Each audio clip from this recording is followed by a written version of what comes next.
नमस्कार दोस्तों, आप सभी का आपके अपनी YouTube चैनल जीएस दरबार में हार्दिक स्वागत है।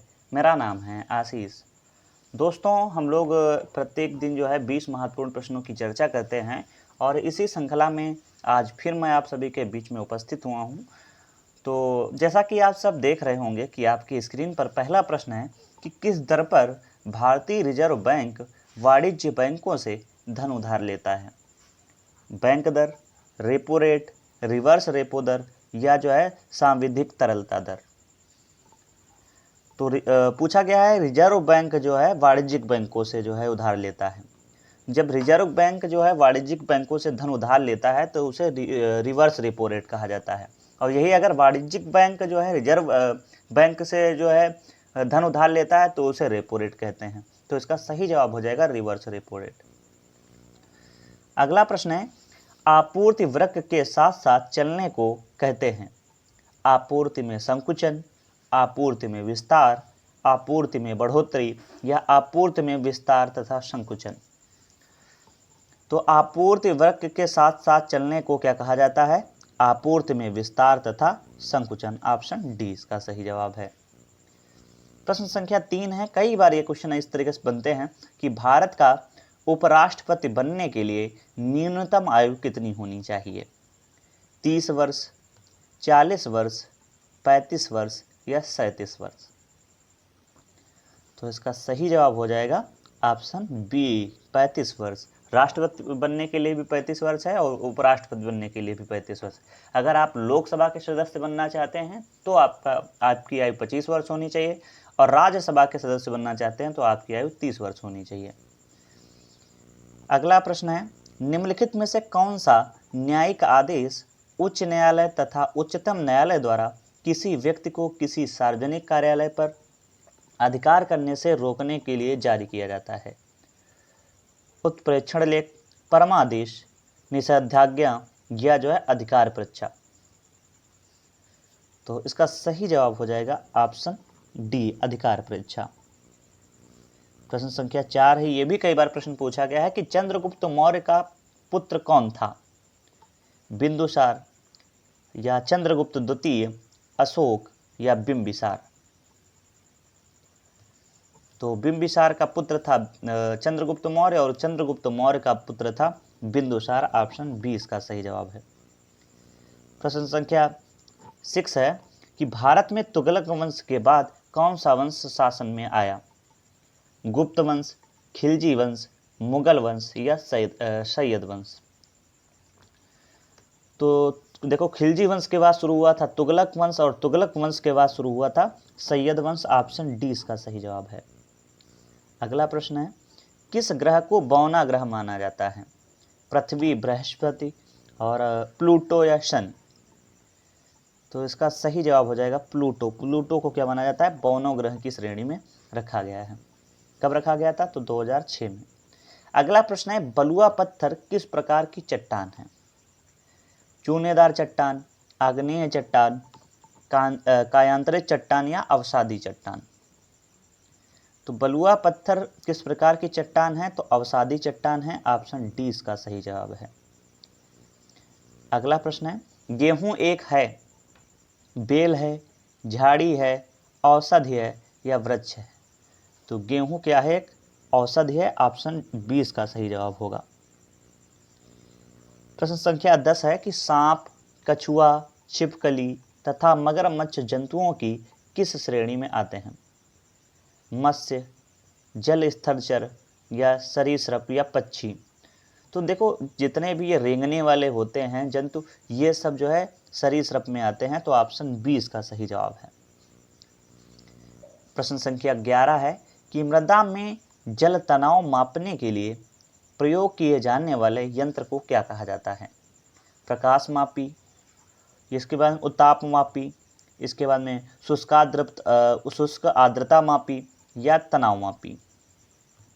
तो मृदा में जो जल तनाव मापने के लिए प्रयोग किया जाता है यंत्र, उसे तनाव मापी बोला जाता है। ऑप्शन डी इसका सही जवाब है। प्रश्न संख्या 12 है कि बल का एसआई मात्रक क्या है? पास्कल, बायल, वाट या न्यूटन। तो इसका सही जवाब हो जाएगा न्यूटन। न्यूटन जो है बल का एसआई मात्रक होता है। यदि आप सभी को ये वीडियो अच्छा लग रहा है तो आप सब वीडियो को लाइक कर दें, और अगर आपका मन हो तो आप जो है अपने दोस्तों को भी शेयर कर सकते हैं। अगला प्रश्न है प्रश्न संख्या 13। निम्नलिखित में से कौन सा एक बुरा ऊष्मा परिचालक है?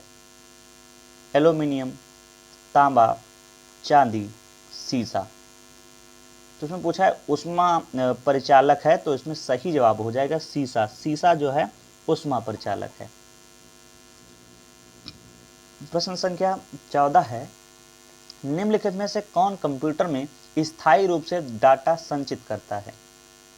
एएलयू, कैश मेमोरी, रैम या रोम। तो बताएं इसका सही जवाब क्या हो जाएगा? बिल्कुल सही है, रोम। देखो आपने एक नाम सुना होगा रैम, एक रोम, एक एएलयू। एएलयू का पूरा नाम क्या होता है? Arithmetic logic unit. RAM random access memory, और अगर रोम की बात कर तो हो जाएगा रीड ओनली मेमोरी। तो इसमें सही जवाब हो जाएगा रीड ओनली मेमोरी, मतलब रोम इसका सही जवाब है, जो स्थायी रूप से डाटा संचित करती है। प्रश्न संख्या 15 है। जंग लगना है, आपके ऑप्शन है विद्युत अपघटन, ऑक्सीकरण, रेडॉक्स अभिक्रिया या अपचयन। तो जंग लगना एक रेडॉक्स क्रिया है, या कह सकते हो ऑक्सीकरण और अपचयन है, तो ऑप्शन सी इसका सही जवाब है। कई बार ये प्रश्न पूछा गया है, तो आप इसको इम्पॉर्टेंट कह सकते हैं। प्रश्न संख्या 16 है। निम्नलिखित में से कौन एक धनायन नहीं है? Aluminium ion, copper ion, sulphate ion या जिंक आयन।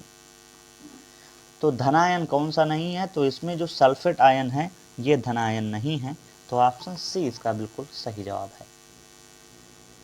प्रश्न संख्या 17 है। यह भी कई बार पूछा गया कि निम्नलिखित में से कौन सा एक धूम कोहरे का घटक नहीं है? परिवर्तनशील जैविक यौगिक, नाइट्रोजन ऑक्साइड, सल्फर डाइऑक्साइड या क्लोरीन ऑक्साइड। तो धूम कोहरे का घटक नहीं है, तो कौन नहीं है? Chlorine oxide. तो ऑप्शन डी इसका सही जवाब है। प्रश्न संख्या 18 की बात करेंगे कि नीति आयोग का निर्माण निम्नलिखित में से किस संस्था के स्थान पर किया गया है? योजना आयोग के स्थान पर, दूरसंचार विभाग के स्थान पर, या सूचना प्रौद्योगिकी विभाग के स्थान पर, या IRDA के स्थान पर। तो नीति आयोग का जो निर्माण किया गया है, या यह नीति आयोग जो बनाया गया है, ये किसके स्थान पर बनाया गया है? तो योजना आयोग के स्थान पर बनाया गया है। और 2014 में जब 31 दिसंबर 2014 को योजना आयोग समाप्त हो गया, और उसके स्थान पर 1 जनवरी 2015 को नीति आयोग का गठन किया गया था। प्रश्न संख्या 19 है। पहली बार काम करने वाली लेजर का आविष्कार किसने किया था? AH टेलर ने, WK राटजन ने, TH मैमन ने या फ्रेड मॉरिसन ने। तो लेजर का पहली बार आविष्कार किसने किया था? TH मैमन ने। तो ऑप्शन सी इसका सही जवाब है। और आज का अंतिम प्रश्न है, और बहुत ही अच्छा प्रश्न है, क्रिकेट से संबंधित है, कि निम्नलिखित में से किस मैदान ने पहली बार 9 नवंबर 2016 को भारत बनाम इंग्लैंड टेस्ट मैच का आयोजन किया था?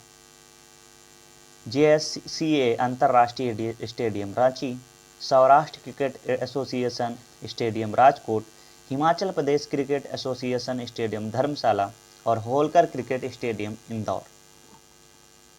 तो पहली बार भारत और इंग्लैंड के बीच में मैच हुआ था Saurashtra cricket association stadium Rajkot.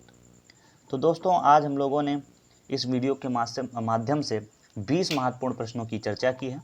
आप सभी को ये वीडियो कैसा लगा है कमेंट बॉक्स में ज़रूर बताएं। धन्यवाद।